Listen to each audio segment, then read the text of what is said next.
प्रभु यीशु मसीह के सामर्थी और मधुर नाम में आज फिर दिनांक 11 नवंबर दिन गुरुवार को हम आप सबका प्रभु यीशु मसीह के नाम में स्वागत करते हैं। आज के दिन का जो वचन लिया गया है वह पाया जाता है लूका रचित सुसमाचार उसका 5वां अध्याय उसका 10वां पद। वचन इस प्रकार से कहता है, और वैसे ही जब्दी के पुत्र याकूब और यूहन्ना को भी जो सिमोन के सहभागी थे अचंभा हुआ। तब यीशु ने सिमोन से कहा, मत डर, अब से तू मनुष्य को जीविता पकड़ा करेगा। मत डर, अब से तू मनुष्य को जीविता पकड़ा करेगा। मसीह में प्रभु के लोगों, हम यहाँ पे एक बहुत ही आध्यात्मिक अनुभव को देखते हैं, जहाँ पे हम ये देखते हैं कि जब यीशु मसीह की मुलाकात पतरस से हुई और वो किस प्रकार से अपने पेशे में बहुत ही मसलूक था, बहुत ही मगन था। और वचन इस प्रकार से कहता है कि यीशु मसीह जब वहां पहुंचे तो वो रात भर मछली मारा, लेकिन पतरस को कुछ नहीं मिला। उसके बाद से हम वचन में ये देखते हैं कि प्रभु यीशु मसीह ने पतरस को कहा कि अब तू गहरे में जाल को डाल, अब तू गहरे स्तर में उतर। और हम वो सारी घटना जानते हैं कि किस प्रकार से प्रभु यीशु मसीह ने निर्देश दिया और पतरस ने उन सब बातों को किया, और फिर से उसकी पूरी जाल और उसके साथियों की जो नाव थी वो पूरी मछली से भर गई। मेरे प्रिय लोगों, अगर हम मछली के पालन के बारे में देखें तो मछली का जो पालन होता है वो एक सांसारिक पेशा है। और जबकि यीशु मसीह ने जब पतरस से कहा कि आज से मैं तुम्हें मनुष्यों का पकड़ने वाला बनाऊंगा, तो ये एक आत्मिक कार्य हो गया, एक आत्मिक मिशन हो गया। आप संसारिक ज्ञान से मछली पकड़ सकते हैं, आपको तरीका मालूम है, आपको उपाय मालूम है, लेकिन उसी के साथ साथ अगर हम संसार से हट के अगर परमेश्वर के काम को करने जा रहे हैं तो हमें ये चीज जानना है कि हमें परमेश्वर की बुद्धि, परमेश्वर के अनुग्रह और परमेश्वर की पवित्र आत्मा की अगुवाई की बहुत ही जरूरत है।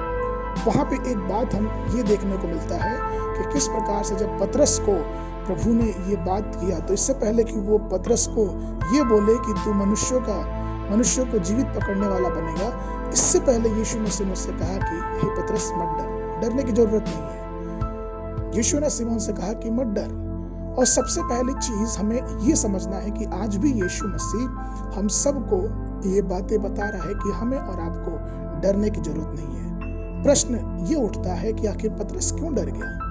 क्या कारण था कि पतरस यीशु मसीह से डर गया? अगर हम उस वृत्तांत को बहुत ध्यान से पढ़ेंगे तो हमें ये पता चलता है कि पतरस इसलिए डर गया क्योंकि उसने कभी भी इतना शक्तिशाली चमत्कार, इतना बड़ा चमत्कार उसने अपने जीवन में देखा नहीं था। पतरस स्वाभाविक था कि वो डर गया। वो सोचने लगा कि इतना बड़ा शक्तिशाली परमेश्वर मेरे सामने खड़ा है, मेरे नाव में है, और यहाँ तक उसने अपने पापों को भी कबूल किया। वो तुरंत डर गया। उसने कहा कि मैं पापी हूं, मेरे पास से चला जा। और इसीलिए यीशु मसीह को यह कहने की जरूरत पड़ी कि हे पतरस मत डर। अगर हम इसी वृत्तांत को लूका रचित सुसमाचार उसका 5 और 10 पद में पढ़ेंगे तो वचन इस प्रकार से कहता है, और वैसे ही जब्दी के पुत्र याकूब और यूहन्ना को भी जो सिमोन के सहभागी थे अचंभा हुआ। तब यीशु ने सिमोन से कहा, मत डर, अब से तू मनुष्यों को जीविता पकड़ा करेगा। तो यहाँ पे यीशु मसीह ने सिमोन को ये बताया कि डरने की जरूरत नहीं है। और आज भी परमेश्वर हमारी तरफ देखता है, वो हमसे कहता है कि मत डर, मत डरो, हम दुखी ना हो, क्योंकि परमेश्वर हमारे साथ है। कई बार हम अपने आध्यात्मिक जीवन में, अपने आत्मिक जीवन में डर जाते हैं। हमें ऐसा लगता है कि हम उतने शुद्ध नहीं, हम उतने अच्छे नहीं हैं, हम परमेश्वर के सामने जाने के योग्य नहीं, हम पवित्र आत्मा के माध्यम से हमारा जो जीवन है वो जीने के लिए पर्याप्त नहीं है। और हम इस प्रकार का व्यक्तित्व तो नहीं रखते हैं कि हम परमेश्वर की आराधना कर पाएं या फिर उसके नाम की स्तुति कर पाएं। मेरे प्रियो, अगर हम ऐसी सोचते हैं तो हमें उस पतरस की बात याद रखनी पड़ेगी, जहाँ पतरस ने अपने आप को पापी ठहराया। उसने ये सोचा कि नहीं, मैं इस मनुष्य के साथ इस नाव पे नहीं रह सकता, इसलिए उसने यीशु मसीह को बाहर जाने के लिए कहा। लेकिन वहां पे यीशु मसीह ने इस बात को दिखाया कि मत डर, और उसने यीशु मसीह ने उसको एक तोहफा दिया, एक अनुग्रह दिया कि हे पतरस, तू मछली पकड़ता था, लेकिन अब मैं तुझे मनुष्यों का पकड़ने वाला बनाऊंगा। एक आत्मिक कार्य, एक आध्यात्मिक कार्य उसे दिया गया। इसलिए प्रभु ने, मेरे प्रिय लोगों, अगर हमारे जीवन में ऐसा कुछ है जो हमें रोकता है प्रार्थना करने से, जो हमें दबाता है प्रार्थना करने से, हमें ये बार बार ख्याल में डुबाता है कि नहीं, हम उतने अच्छे नहीं हैं, हमारी आत्मिक स्थिति उतनी अच्छी नहीं है, मैं प्रार्थना नहीं कर पाता हूँ, मेरा जीवन बहुत ही बेकार है और मैं आध्यात्मिक जीवन में अच्छा नहीं हूँ। तो आज का वचन हमारे और आपके लिए, यीशु मसीह ने हमारे पापों के लिए अपना लहू बहाया और वो आज भी अपनी आत्मा के द्वारा हमारे जीवन को छूकर उसे बदलने में सामर्थ्य और योग्य है।